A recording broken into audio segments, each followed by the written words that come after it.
वारली चित्रकला भारतीय सांस्कृतिक जीवनाच्या समृद्धीमागे आदिवासी कलेचा मोठा आधार आहे.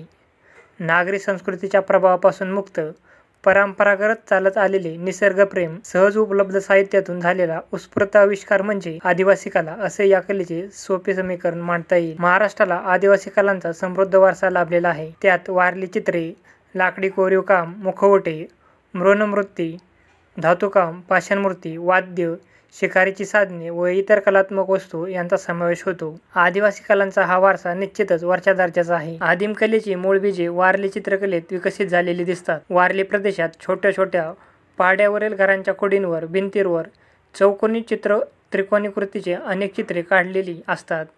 वारली चित्रकलेची परिपोष संस्कृती, परंपरा व परिसरातील निसर्ग संपत्तीचा आधार घेऊन झालेला आहे. त्यामुळेच वारली चित्रकलेत धार्मिक विधी, लग्नविधी, दैनंदिन जीवन व लोकजीवन चितारलेले दिसते. त्यात आजूबाजूचा परिसर, परिसरातील पशुपक्षी, वृक्षवेली, नदी नाले, डोंगर, पहाड, वने, जंगले, नृत्य, घरदार, शेतीचा हंगाम, शिवार, जत्रा इत्यादी विषयांना धरून भित्तिचित्रे रेखाटलेली दिसतात. वारली चित्रकला समजून घ्यायची झाल्यास वारली लोकांच्या छोट्या छोट्या वस्त्यावर फिरून लोकांना बोलते करावे लागते आणि त्यांच्यातील कला आविष्काराचा शोध घ्यावा लागतो. तांदळाच्या पिठात पाणी ओतून त्या द्रवाने बांबूच्या काड्याने रंगवलेले पांढरशुभ्र वारली चित्रे लहान मुलांनी काढलेल्या चित्रासारखी वाटतात, परंतु चित्रांचे आकार मात्र निसर्गातून प्रेरणा घेऊन तयार झालेले असतात. वारली चित्रातील आकार व रेषा प्रमाणबद्ध नसल्या तरी वारली चित्रकारांच्या निरीक्षणाची व कल्पनाशक्तीची दाद द्यावी लागते. कलेचे कोणतेही शास्त्रोक्त शिक्षण या लोकांना घेतलेले नसताना इतकी अप्रतिम चित्रे त्यांना सुचतात कशी, असा प्रश्न पाहणाऱ्याच्या मनात निर्माण होतो. रंगाचा अतिशय कमी वापर, उदाहरणार्थ तांदळाचे पीठ, गेरू, काजळी, हळद, कुंकू, रंगीत फुले व झाडांचा चेक यांचा उपयोग करून ते चित्र रंगवण्यासाठी करतात. चित्र काढण्यासाठी साधे रफ स्केच देखील तयार करत नाही. सुचतील तसे आकार ते गुंफीत जातात. रोजच्या जीवनातील त्यांच्या चित्रात त्रिकोण, चौकोन, वर्तुळ हे मूलभूत आकारच असतात. चित्रात जी उभी रेषा रंगवलेली असते ते आपले शरीर. त्यांच्या चित्रातील झाड पहा. वारली चित्रकार हे झाड रंगवताना नेहमीच मुळाकडून वर शेंड्यापर्यंत रंगवतो. अगदी सहजपणे त्यातून झाड व उगवण्याची भावना प्रकट होते.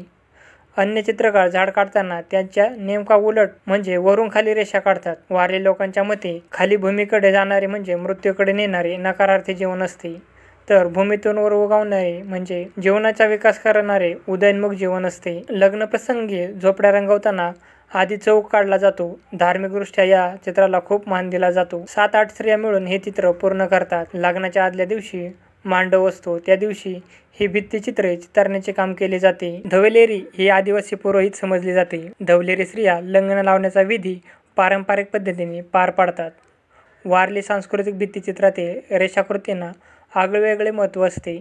वारली चित्रकार भौतिक आकाराची चित्रे काढत असतात. चंद्राच्या गरगरीत वाटोळ्या आकारातून त्यांनी गोल घेतला. पानांच्या आकारातून त्यांनी त्रिकोण, अंडाकृती आकार घेतला.